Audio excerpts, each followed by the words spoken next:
இப்பொழுது ஆட்சி முடிகிற தருணத்தில் மாட்சிமை தேங்கி முதலமைச்சர் அண்ணன் ஸ்டாலின் உங்கள் கனவை சொல்லுங்க என்கிறார். அவர் சாஸ்திரி வீதியில் காலை வாக்கிங் வருகிற பொழுது உங்கள் கனவை சொல்லுங்கள் என்று ஒரு இளைஞனிடத்தில் கேட்டார். அவன் சொன்னான், ஜனநாயகன் எப்போது வரும் என்று கேட்டான். அதற்கு பிறகு உங்கள் கனவை சொல்லுங்கள் என்று முதலமைச்சர் சொல்வதே இல்லை. இன்றைக்கு மிகப்பெரிய தாக்கத்தையும் வீச்சையும் தமிழ்நாட்டு அரசியலில் மட்டுமல்ல, இந்திய அரசியலில் கூட எங்கள் தளபதி ஏற்படுத்தி இருக்கிறார்.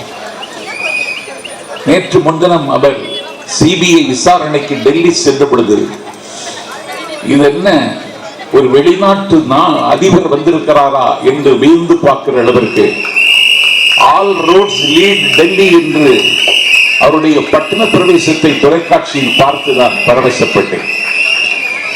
இன்றைக்கு ஒரு அனாதை போயிருக்கிறான், யாரும் அதை கண்டுகொள்ளவே இல்லை.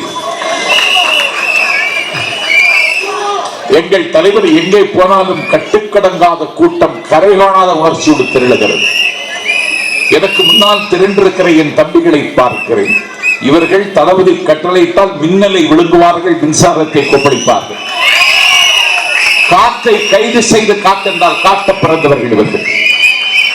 ஆகவே தமிழ்நாட்டின் முதலமைச்சராக நீங்கள் நீடிப்பதற்கான அனுமதியை தமிழ்நாட்டு மக்கள் பெறுவதற்கு தயார் இல்லை. இன்றைக்கு தமிழ்நாடு தேசமே இன்றைக்கு தொழுநோயாகிவிட்டது, பருவே இன்றைக்கு முகமாகிவிட்டது. தமிழ்நாட்டினுடைய தரத்தையும் தகுதியையும் நீங்கள் தரைமட்டமாக்கி இருக்கிறீர்கள். நான்கில் சம்பத் குற்றம் சாட்டுகிறேன். 10.5 லட்சம் கோடி நீங்கள் இன்றைக்கு கடன் பெற்றிருக்கிறீர்கள். என்னுடைய வீட்டில் என் தம்பிக்கு ஒரு குழந்தை பிறந்தால் அவன் குவா குவா என்று அழுது கொண்டே பிறக்கிறான். அவன் அழுவதற்கு காரணம் என்னவென்றால் அவன் 1,37,000 ரூபாய் கடனோடு பிறக்கிறான். கர்ணன் கவச குண்டலத்தோடு பிறந்தான், சீத்தை வில்லோடு பிறந்தாள், கண்ணகி கால் சிலம்போடு பிறந்தாள்.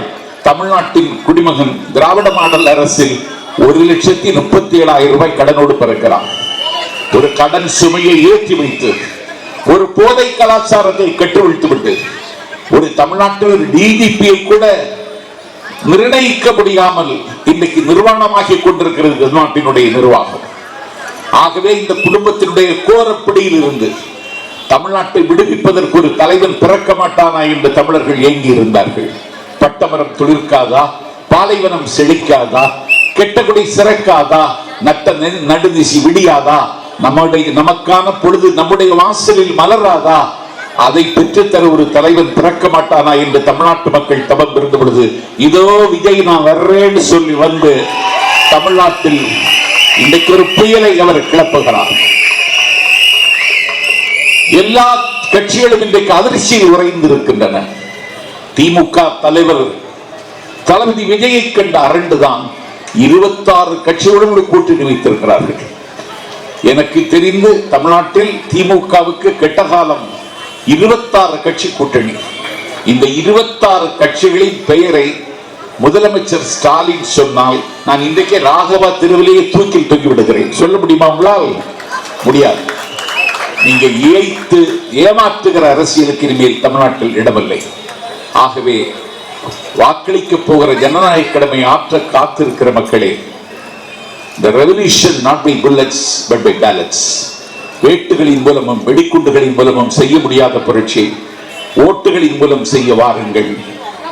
யுத்தகாலம் சகிவித்து விட்டது. பன்றிகளின் முன்னால் முத்தை சிதறவிடாதேயுங்கள், பரிசுத்தமானதை நாய்க்கு கொடாதேயுங்கள்.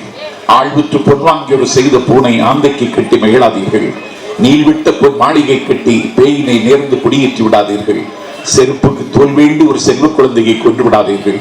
வழி இருக்க குடியில் விழுந்து விடாதீர்கள். கரும்பிருக்க இரும்பை மென்று விடாதீர்கள். கனி இருக்க காயை கவர்ந்து விடாதீர்கள். தளபதி நமக்கு நம்பிக்கையாக இருக்க இன்னொரு புறம்போக்கை தேர்ந்தெடுக்கிற பாவத்தை மறந்தும் செய்து விடாதீர்கள் என்று கேட்டு வெற்றி விழாவில் சந்திக்கிறேன். விடிய விடிய பேசுகிறேன். நன்றி, வணக்கம்.